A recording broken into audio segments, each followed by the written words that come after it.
حدیث collection part 13 واجب غسل کا بیان 5 حدیث۔ بسم اللہ الرحمن الرحیم۔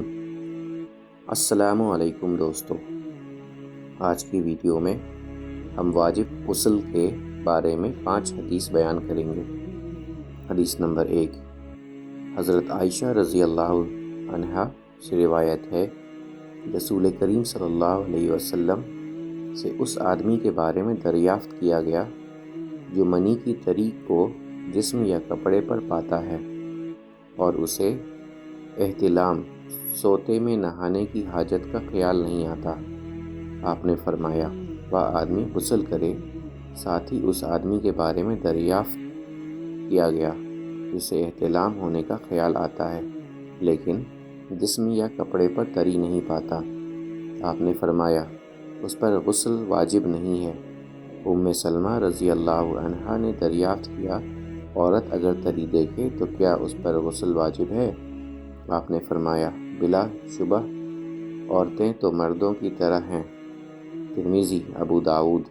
وضاحت: اللہ کے احکام میں خطاب مردوں کو ہو تو اس میں عورتیں بھی شامل سمجھی جاتی ہیں، البتہ اگر ان کو خاص کرنے کی دلیلیں موجود ہوں تو پھر ان کے لیے ایک الگ حکم مانا جائے گا اور اس کے مطابق فیصلہ کیا جائے گا۔ حدیث نمبر 2، حضرت عائشہ رضی اللہ عنہا سے روایت ہے کہ رسول کریم صلی اللہ علیہ وسلم نے فرمایا جب مرد کی شرمگاہ عورت کی شرمگاہ سے مل جائے تو غسل کرنا واجب ہو جاتا ہے۔ ترمذی، ابن ماجہ۔ حدیث نمبر 3، حضرت عائشہ رضی اللہ عنہا سے روایت ہے کہ آپ غسل کے بعد وضو نہیں کرتے تھے۔ ابو داؤد، نسائی، ابن ماجہ۔ وضاحت: اگر غسل جنابت ناپاکی سے پاک ہونے کی غسل سے پہلے وضو کیا ہوا ہو اور غسل کے دوران شرمگاہ کو ہاتھ نہ لگے تو اس صورت میں غسل کے بعد وضو کرنا ضروری نہیں۔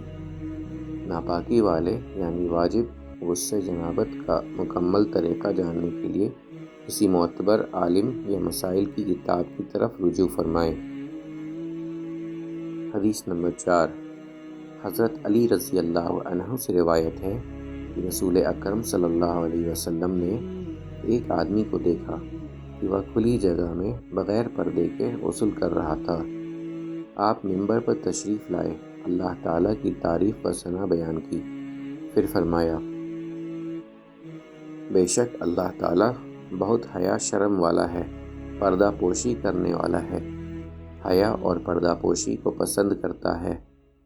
بس جب تم میں سے کوئی آدمی غسل